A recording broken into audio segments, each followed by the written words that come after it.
Amici rossoneri, è il momento di scendere in campo, perché è tornato il Fanta dei milanisti.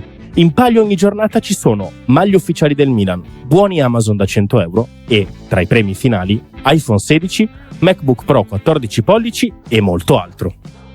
270 crediti per la rosa, mercato sempre aperto, ma soprattutto solo milanisti. Sfida gli speaker di Radio Rossonera e gli altri ascoltatori. L'iscrizione costa solo 19,99 € per tutta la stagione. Vai su fantalgoritmo.it/Radio Rossonera e affrettati, perché in caso di spareggio vince chi si è iscritto prima.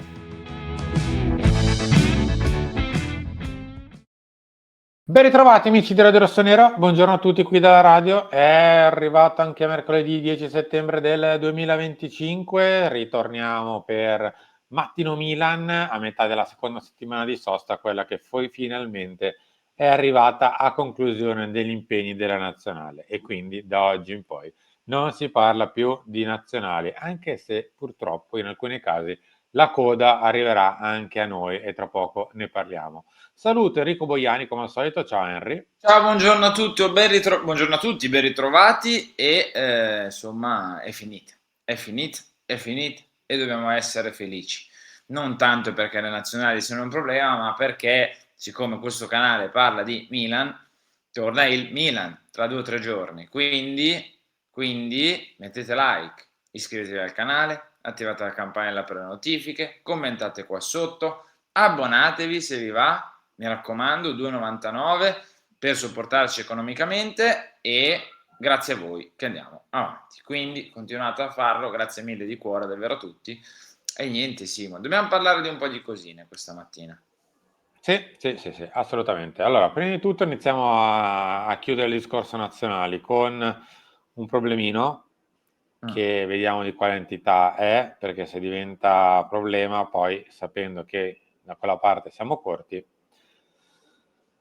diventa veramente un problema, nel senso che, come vedete, questo è il tweet della nazionale ecuadoriana di calcio. Non è stato convocato per la partita con l'Argentina che si è giocata questa notte, partita che in effetti Estupiñán non ha giocato, partita peraltro vinta dall'Ecuador 1-0 contro l'Argentina, con gol di Valencia, ma questo ci interessa relativamente poco, ci interessa il fatto che appunto Estupiñán, per un sovraccarico muscolare, così dicono in Ecuador, non sia stato presente alla partita. Ora, siccome non era presente anche negli ultimissimi allenamenti che hanno portato alla partita, evidentemente è qualcosa che lo ha condizionato a tal punto da non allenarsi prima, non giocare dopo. Ecco, noi con la posizione di campo abbiamo lui E basta. E Sì. Bartesaghi alla bisogna dover spostare Salma Kerr a sinistra. Sì, questa è la situazione, lo sappiamo, non ha un vice vero e proprio, o meglio, probabilmente il vice Bartesaghi non ha un vice di livello per ora, perché il buon Davide fino ad oggi, quando è stato diciamo impiegato, a parte un secondo tempo l'anno scorso, non ricordo contro chi, voi ve lo ricorderete in chat, quindi ditecelo, cioè in chat, nei commenti, ditecelo, a parte quello spezzone lì e la partita in cui fu espulso, non è che è stato impiegato troppo, non è nemmeno forse troppo pronto Bartesaghi per giocare titolare Milan-Bologna, per dire, però probabilmente dovrei fare di necessità virtù, come dicevi tu, quindi o schierare lui, sperando che magari sia cresciuto ancora di più e che quindi possa fornire una prestazione affidabile, che non lo escludo, assolutamente, oppure spostare Salma Kerr. È ovvio che tra le due cose io opterei per spostare eventualmente Salma Kerr, posto che dobbiamo capire ancora come torna Estupiñán da questa pausa nazionali, se effettivamente ha un problema oppure no. Però questo apre una sorta di micro problema, cioè se ne hai uno e mezzo, due, tanto di problemi in contemporanea, se iniziano ad accumularsi, già siamo corti, pure con i problemi fisici rischiamo davvero di essere in emergenza con poco.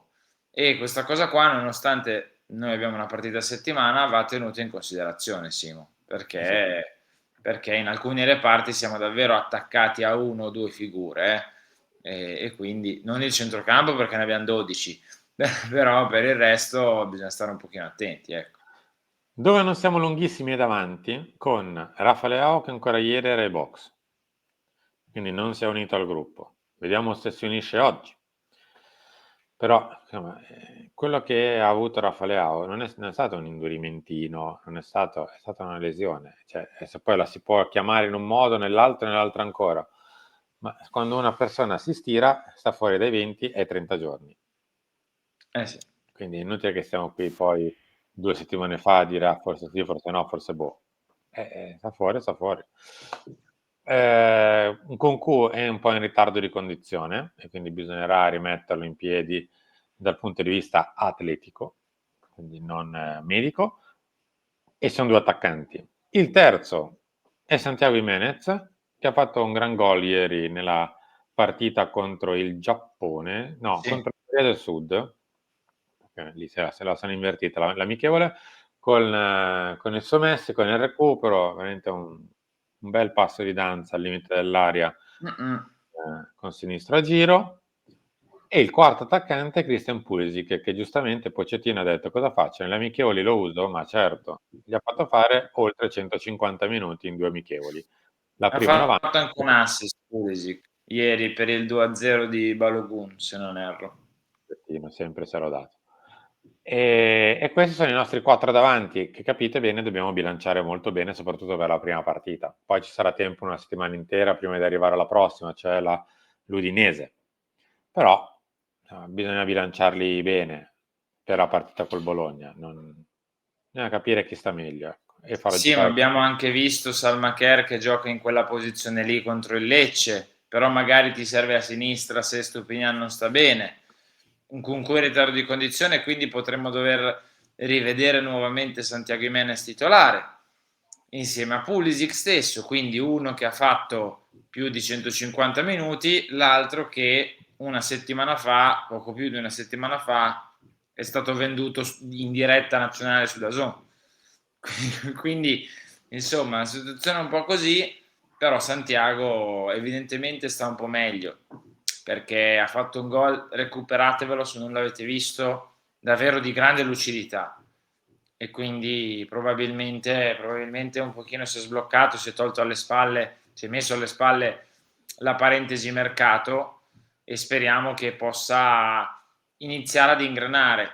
Lui deve adattarsi al fatto che probabilmente non è il titolare inamovibile, tutt'altro che Allegri ha altre preferenze. Allegri deve, Simo, capire che ha Santiago Jimenez, è un'alternativa valida, importante, Beh, magari non la sua è lui. preferita, ma che va utilizzata. Quindi bisogna trovare un po' la quadra in questo compromesso e pensare tutti che Max, hai Santiago, usalo perché è una variabile ed è un più che buon giocatore. Santiago, non sei l'intoccabile, anzi tutt'altro, ma mettiti in moto per darci una mano. Cioè tutte e due le parti devono un pochino venirsi incontro, anche perché il mercato è finito, quindi...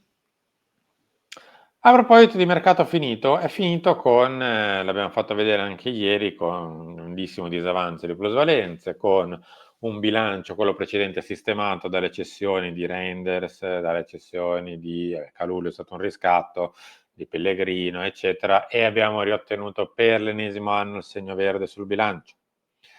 Quest'anno, che partiamo da un grosso deficit senza la Champions League, l'abbiamo cercato di risistemare con le cessioni e in pratica altri 60-70 milioni di plusvalenze sono arrivati anche quest'anno vuol dire dal 1 luglio in poi, in questa sessione di mercato. Probabilmente anche figlia del fatto che sotto, alla base, probabilmente qualcosa si sta muovendo e quindi c'è bisogno di mantenere in ordine i conti, in verde i bilanci, e quindi se per caso poi c'è la possibilità che la questione cambi dal punto di vista della proprietà, i conti devono essere giusti. E allora è giusto citare le fonti, quindi stamattina il buon Carlo Pellegatti, che magari se riusciamo vi portiamo pomeriggio al talk, ha fatto questo video. Clamorosa indiscrezione da New York, il Milan cambia proprietà, gli Yankees. Ora, per non spoilerare tutto il video a Carlo, che non mi sembra nemmeno corretto, però come facciamo sempre con i giornali è giusto uno spoiler, ma in buona sostanza ci sarebbe, diciamo così, questa indiscrezione che arriva dagli Stati Uniti per cui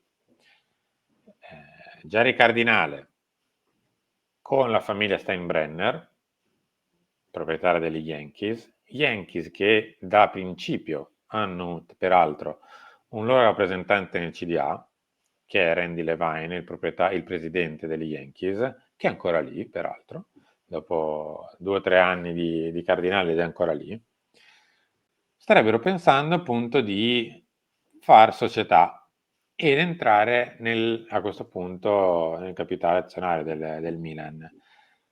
Da quello che ho capito, ma ovviamente poi chiederemo a Carlo, Cardinale venderebbe il prestito. Quindi, se non ho capito male, salderebbero Elliott, perché Cardinale gli vende il suo debito che ha con Elliott, loro comprandolo saldano a quel punto Elliott, se ho capito bene. Ovviamente, ma poi sentiremo Carlo magari nella giornata e nel pomeriggio e capiamo meglio la situazione. Però l'idea sarebbe appunto quella di far entrare la famiglia Steinbrenner nel Milan per davvero, non solo con un rappresentante degli Yankees dentro il CDA, e a quel punto si legherebbe anche la questione legata appunto a Adriano Galliani, che non sarebbe un pure semplice, diciamo così, consulente, ma un vero e proprio dirigente al termine del closing del Monza, e quindi lo libererebbe da ogni tipo di carica all'interno del Monza per dargli la possibilità di entrare nel Milan come chief of football, quindi con un ruolo realmente operativo. Poi quanto operativo, in che ruolo, in che termini, eccetera, lo si vedrà, anche perché se entra una nuova parte di proprietà, per forza di cose qualcosa deve cambiare ai dirigenti, non è che ne possiamo sommare un altro, insomma, la squadra di dirigenti. Anche perché io lo so, vi vedo già nei commenti a fare e a scrivere la cosa che ci chiederemmo tutti e che ci chiediamo tutti. Sì, ma Furlani resta? Perché tanto so che è questa la domanda che vi fate, che ci facciamo, ed è una bella domanda.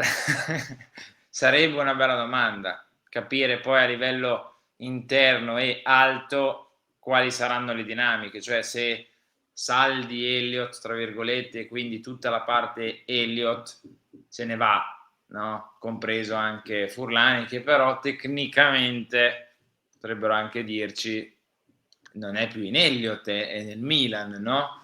E quindi non lo so, staremo a vedere. L'indiscrezione di Carlo arriva, cioè, è di vecchia data, nel senso che non che è vecchia la notizia, ma che è rimasta in piedi per tanto tempo e oggi l'ha un po' svelata. Quindi evidentemente le sue fonti, oppure quello che lui sa, si è consolidato nel tempo. E quindi non è questione che so, gli hanno detto ieri, oggi l'ha detto. Quindi evidentemente si fida, giustamente, di chi gli ha detto una cosa del genere e che se fosse vera sarebbe una gran notizia in sé, nel senso che ha dato una notizia pesante e entrando nello specifico per il fatto che comporterebbe un piccolo grande cambio nella proprietà e quindi magari anche negli orizzonti, nei rapporti di forza e in tutto quello che può essere il futuro prossimo del Milan. Morale, Henry, stiamo a vedere. Stiamo a vedere, sì, più che altro perché poi in queste situazioni qua non si sa mai troppo bene, no? Cioè, c'è un cambio di proprietà, sì, punti di domanda, perché io vi ricordo che anche 2 o 3 anni fa, quando c'è stato il cambio di proprietà, molti magari erano fiduciosi, no? Che si potesse fare un ulteriore step dopo aver vinto lo scudetto e invece si è andato a ritroso. E quindi ci sono sempre tanti dubbi legati ai cambi di proprietà. è ovvio che è una situazione da monitorare, da seguire, perché non stiamo parlando di bruscolini o di un giocatore che arriva o non arriva, cioè parlando di cose un po' più grosse. Ecco. Allora, la base di, chiamiamola veridicità, che do alla notizia è la struttura. Cardinale ha questa idea in testa di far entrare un socio come azionista di minoranza del Milan, dando a quel punto la sua parte di quote che in realtà sono impegno per il vendor loan del Milan. Mi sono spiegato ovviamente malissimo, ma per intenderci, saldando Elliott, lui poi a quel punto gira, converte, diciamo così, il debito che ha con Elliott in azioni e fa entrare un piccolo azionista, piccolo, grande azionista nel Milan, un vero e proprio azionista di minoranza. Quindi a quel punto con due, diciamo così, azionisti veri e propri in pratica del Milan, e a quel punto saldando Elliott grazie a chi entra nel capitale, ovvero a questo punto sarebbe la famiglia Steinbrenner. È un'idea che Cardinale ha sempre avuto, ha avuto quando ha provato a fare il tour del Medio Oriente, ha avuto quando ha tentato di coinvolgere la questione per la situazione stadio, dando magari il naming rights a chi sarebbe arrivato. Insomma, è un'idea che di base è sempre la stessa. Cioè, non saldo io direttamente Elliott. Qualcuno mi aiuta. Esce di scena perché arriva qualcun altro e insieme a me diventa proprietario del Milan. Grazie. Questo sì, l'abbiamo detto tante altre volte che è un'idea che c'è. Simo, grazie a te, ci ritroviamo più tardi nel pomeriggio perché appunto questa situazione più rientri nazionali, infortuni, mica infortuni, le AOE è da seguire, quindi non perdete tutti gli altri appuntamenti. Ciao.